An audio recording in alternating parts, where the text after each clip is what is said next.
তো এই যে সেল স্টাইলে আপনি যখন ক্লিক করবেন এখানে অনেকগুলো অপশন পাবেন। এই যে নর্মাল, ব্যাড, গুড, ঠিক আছে, তারপরে যে ক্যালকুলেশন, চেক সেলস, এগুলো জাস্ট একটা করে কালার। তো এটা বেশি ইম্পর্টেন্ট না, এই নিচের দিকে কিছু ফাংশন আছে এগুলো বেশি কাজে লাগে। যেমন এগুলো আর কি অটোমেটিক ডিফল্ট, কিছু শর্টকাট, আপনি দ্রুত এগুলো ইউজ করতে পারবেন।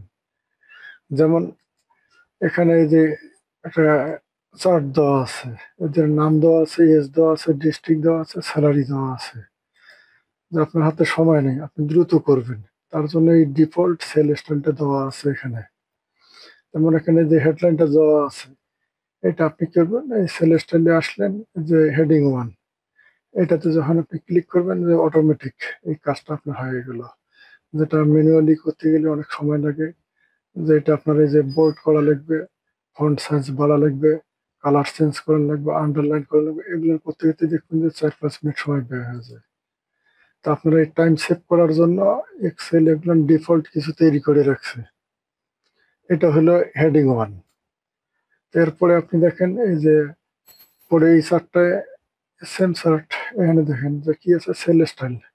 হেডিং টু যদি দেন তাহলে কি হবে, সেম জিনিসই, এখানে লেখার সাইজটা একটু ছোট হবে, আগে যেটা ছিল তার থেকে একটু বড়, যেহেতু হেডলাইনটা টু, ছোট হবে, থ্রিতে গেলে আরো ছোট হবে। তো এই যে সাইজটাও দেখেন, এখানে প্রত্যেকটার লেখার সাইজ, ফন্ট সাইজটা কম আছে। আগেরটা দেখেন হেডিং ওয়ানে দেওয়া আছে 15 সাইজ ফন্ট, আর পরের ফন্ট সাইজটা আছে এখানে 13।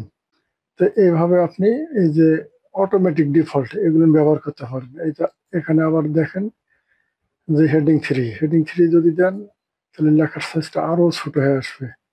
এটা হলো 11 সাইজ, এবং সেম কালার, আন্ডারলাইন পাবেন। তারপরে এখানে দেখেন এই যে আবার দেওয়া আছে টাইটেল, যে যে কোনো গ্রাফের বা চার্টের বা কোনো কিছু করতে চাইলে যে আপনি টাইটেল বা শিরোনাম দিবেন, সেই শিরোনামটা আপনার কি করা লাগবে, ডিফল্ট দ্রুত যদি আপনি স্টাইলাইজ করতে চান তাহলে আপনার এই টাইটেলটা ব্যবহার করবেন। যে ক্লিক দেওয়া মাত্রই সাথে দেখেন প্রত্যেকটা, ওখানে যে ডিজাইনটা সেট করা আছে এই ডিজাইনটা অটোমেটিক এখানে অ্যাপ্লাই হয়েছে, সেম কালার, সেম সাইজ।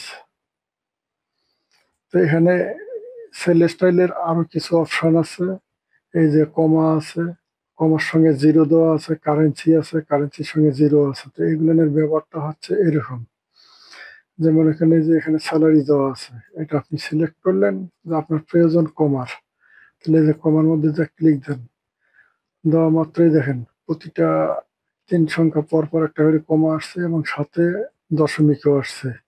তো আপনার যদি দশমিকের প্রয়োজন না থাকে তাহলে আপনি সেল স্টাইলে যে আর একটা জিনিস ব্যবহার করতে পারেন, এই যে কমা জিরো, মানে কমা হবে কিন্তু দশমিকের পর দশমিকটা থাকবে না আর কি।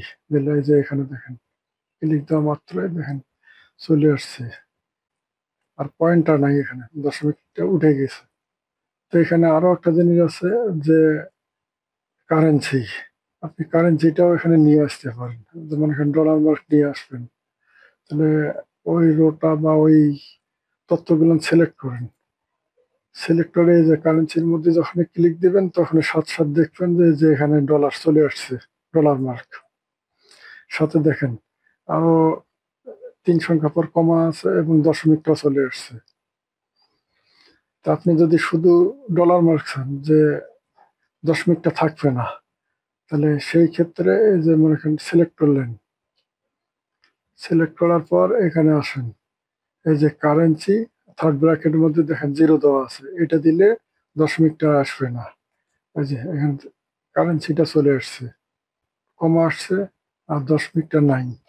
তাই এইটাই হলো সেল স্টাইল। এগুলো না, এর মধ্যে বিভিন্ন কালার দেখা যাচ্ছে, এগুলো না হলো জাস্ট হাইলাইটস করার জন্য। যেমন মনে করেন নেম, এজ, ডিস্ট্রিক্ট, স্যালারি, এটা আছে।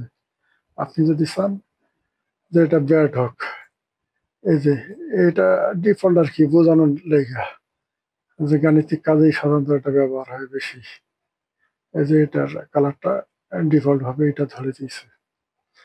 তো এটাই ছিল সেল স্টাইলের ব্যবহার।